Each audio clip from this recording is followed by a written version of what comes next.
On November 24, 1971, a middle-aged man with a black tie and white shirt carrying a black attaché case approached the flight counter of Northwest Orient Airlines at Portland International Airport. He identified himself as Dan Cooper and used cash to purchase a one-way ticket on Flight 305, a 30-minute trip north to Seattle. Cooper boarded the aircraft, a Boeing 727, and took seat 18C and ordered a drink on the plane. Flight 305, approximately one-third full, departed Portland on schedule at 2:50 p.m. Shortly after takeoff, Cooper handed a note to Florence Schaffner, the flight attendant situated nearest to him. Schaffner, assuming the note contained a lonely businessman's phone number, dropped it unopened into her purse. After a few seconds of reactionless surrounding, Cooper leaned toward her and whispered, "Miss, you better look at that note. I have a bomb."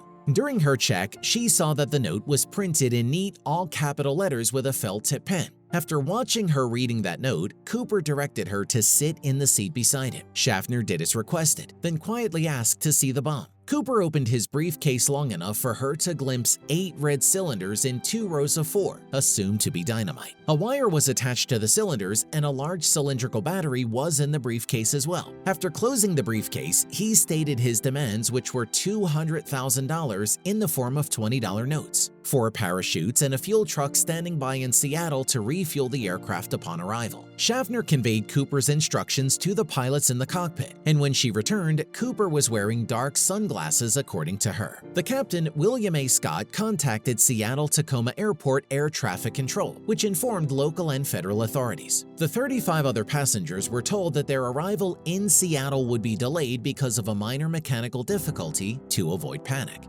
Northwest Orient's president, Daniel Nyrup, authorized payment of the ransom and ordered all employees to cooperate fully with the hijackers' demands. The aircraft circled Puget Sound for approximately 2 hours to allow Seattle police and the FBI sufficient time to assemble Cooper's parachutes and ransom money. Schaffner described him as calm, polite, and well-spoken, not consistent with the stereotyped hijackers. Other flight attendants said that he wasn't nervous. He seemed rather nice and he was never cruel or nasty. During a casual conversation, when flight attendant Tina Mucklow asked Cooper if he had a grudge with Northwest Airlines, Cooper replied, "I don't have a grudge against your airline, miss. I just have a grudge. Sounds creepy to me." In the meantime, FBI agents assembled the ransom money from several Seattle area banks, which consisted of 10,000 unmarked $20 bills, most with serial numbers beginning with the letter L, indicating issuance by the Federal Reserve Bank of San Francisco. Seattle police also obtained wanted parachutes from a local skydiving school. At 5:24 p.m., Cooper was informed that his demands had been met, and at 5:39 p.m., the aircraft landed at Seattle-Tacoma Airport in heavy rain. Cooper instructed Scott to taxi the jet to an isolated, brightly lit section of the apron. Northwest Orient's Seattle operations manager, Al Lee, approached the aircraft in street clothes and delivered the cash-filled knapsack and parachutes to Mucklow via the aft stairs. Once the delivery was complete, Cooper allowed all passengers, Schaffner, and senior flight attendant Alice Hancock to leave the plane. The refueling process was delayed and Cooper grew impatient after a while, saying, "This shouldn't take so long,"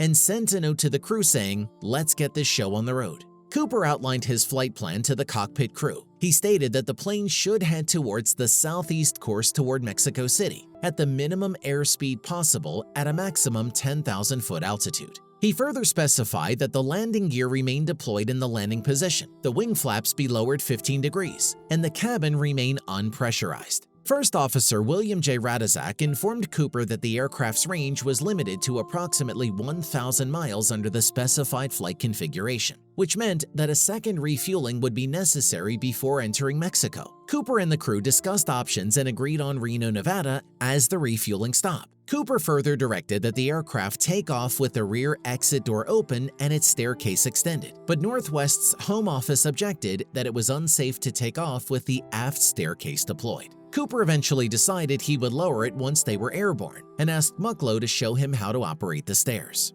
At approximately 7:40 p.m., the Boeing 727 took off with only Cooper, Captain Scott, flight attendant Mucklow, and 2 others on board. 2 F-106 fighter aircraft from McChord Air Force Base followed behind the airliner, one above it and one below out of Cooper's view. After takeoff, Cooper told Mucklow to join the rest of the crew in the cockpit and remain there with the door closed. As she complied, Mucklow observed Cooper preparing the parachutes. At approximately 8 p.m., a warning light flashed in the cockpit indicating that the aft air stair apparatus had been activated. The pilots asked on the cabin intercom if Cooper needed assistance. Cooper picked up the cabin phone and replied, "No." This was the last message heard from Cooper. The crew soon noticed a subjective change of air pressure indicating that the aft door was open. At approximately 8:13 p.m., the aircraft's tail section sustained a sudden upward movement, large enough to require trimming to bring the plane back to level flight. At some point between 10 and 11:30 p.m., the 727 landed,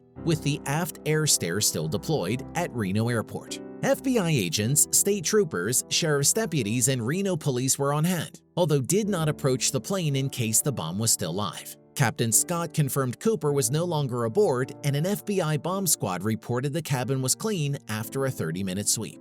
FBI agents recovered 66 unidentified latent fingerprints aboard the airliner. The agents also found Cooper's black clip-on tie, his tie clip, and 2 of the 4 parachutes, one of which had been opened and 2 shroud lines cut from the canopy. Authorities interviewed eyewitnesses in Portland, Seattle, and Reno. A series of composite sketches was developed, but they still got nothing. Over 50 years has passed, countless manpower, time, and resources have been invested, but nobody even has a single clue about the real identity behind an alias known as D.B. Cooper. Dozens of suspects were thought to be him, and there were so many moments when all agencies thought that they had found the culprit through some of his stolen dollars and many other clues. But the mystery is still unsolved and probably will remain so. Well, what do you think?